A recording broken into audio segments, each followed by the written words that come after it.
policies, it's already clear that several key members of the President-elect's national security team advocate illegal policies. So this morning, my view is we need to find out what you're for. And I'm just going to tick through some of the issues we talked about in the office. Let's start with surveillance, if we could.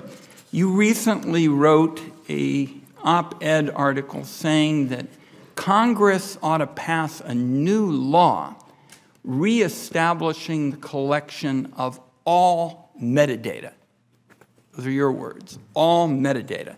So you would basically get the Congress and the country back into the business of collecting millions and millions of phone records on law-abiding people.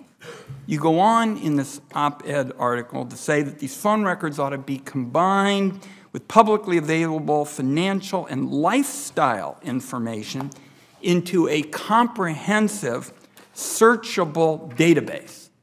So you would be in favor of a new law collecting all of this data about the personal lives of our people. And I think it would be helpful if you could start by saying, are there any boundaries, in your view, to something this sweeping? Senator, you and I did have a chance to discuss this. There are, of course, boundaries to this. First and foremost, they begin with legal boundaries that exist today.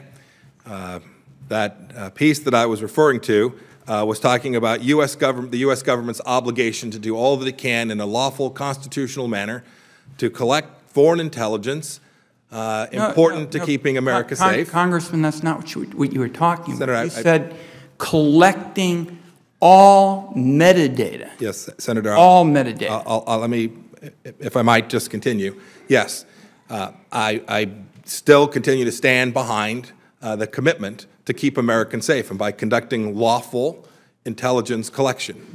When I was referring to metadata there, I was talking about the metadata program that the USA Freedom Act has now changed in fundamental ways. You should recall, voted for the USA Freedom Act, and I understand its restrictions on efforts by all of the U.S. government to collect information. But you wrote this op-ed since the passage of the law. So after the law passed, you said, let's get back into the business of collecting all of this metadata. And I'm curious what kind of information about finances and lifestyles would you not enter into your idea of this giant database? Well, Senator, first of all, I have to begin by saying today that would be, in most instances, what you referred to there would be unlawful under current law. And so, as the director of the CIA, you have my assurance we will not engage in unlawful activity.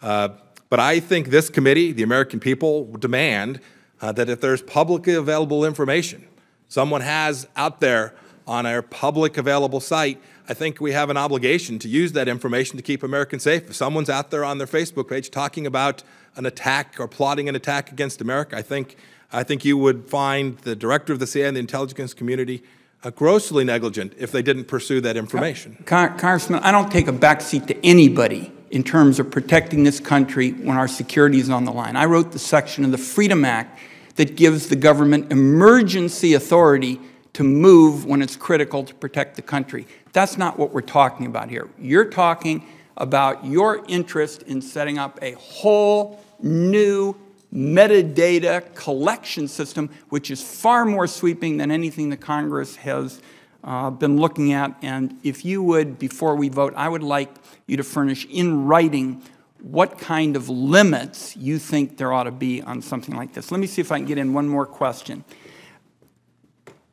The President-elect had indicated on the Apple issue that, in effect, he thought that there shouldn't be strong encryption and that he basically would consider pushing for mandated backdoors into encrypted products. And that's been the position of the FBI, some very influential members of Congress.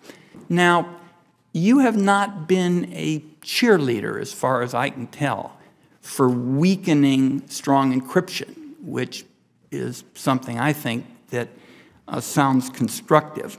If you're confirmed as CIA director, are you willing to take the president, the FBI, and influential members of Congress on this issue? Because I think it's clear weakening strong encryption will leave us less safe.